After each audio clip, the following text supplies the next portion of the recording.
And here it is, hopefully my last step deck load.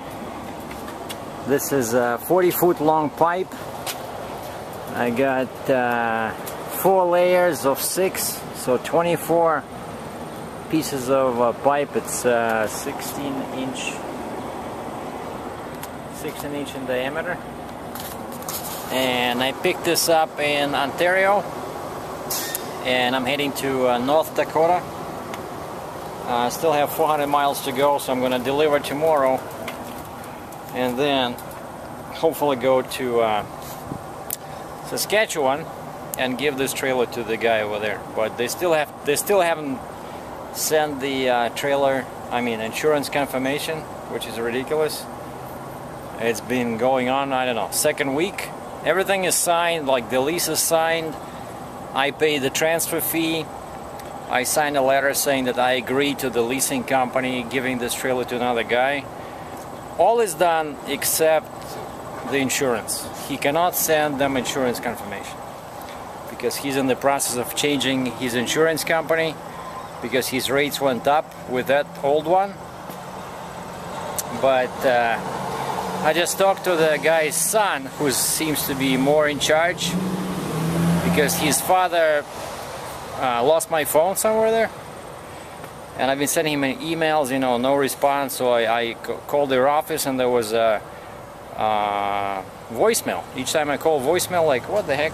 And then the greeting says, if it's urgent, if it's an urgent matter, call this number. So I called that number. Turns out that's the cell number for the son, who's actually kind of like a manager, you know, like his father is the guy with the money, but this guy that actually is coming to pick up the trailer. So finally he says, well, hopefully today or tomorrow they'll have the insurance confirmation. So that's that. And just wanted to show to maybe new drivers who maybe someone never hauled pipe before, like normally what they make you do, and I don't come up with this myself, but the shipper will tell you how they want you strap, right? And normally each layer they want to see at least 2 straps. See, like over here there's 1 strap over here, and the same in the back, and then the second layer has 2 straps, 1 in the front, 1 in the back, and then the third, and the top one I just put 5 straps, you know, space them equally. And it can be tricky to figure out, because you see I used up let me show on the other end. I screwed up a little with this load with the winches. Oh, no top, as you can see, even though all the paperwork from that plant says all loads must be tarped. And the crane guy who was loading me, he says, okay, get ready with your tarp, and I'll just drag it with the crane. I said, what tarp? There's no tarp. And I thought I'd have to argue, but they said, okay, no tarp. All right. But here's what can happen here, because we only have so many winches, right? See the winch? For some reason I put that winch over here and I tighten it, right? Because I was not sure how many pipes I was getting, because the paperwork was inconclusive. And then the guy says, oh, you're gonna get 4 layers. And then I already used that winch, so I have nothing over there, right? So unless I wanna undo that strap, because I had a whole bunch of winches, but they were all on this side, I couldn't slide them over there. So I had to use that one, the Potter winch, you know? Yeah, and then when we were done, the guy just basically nailed some of those pieces of wood over there, just to keep the pipe from moving sideways.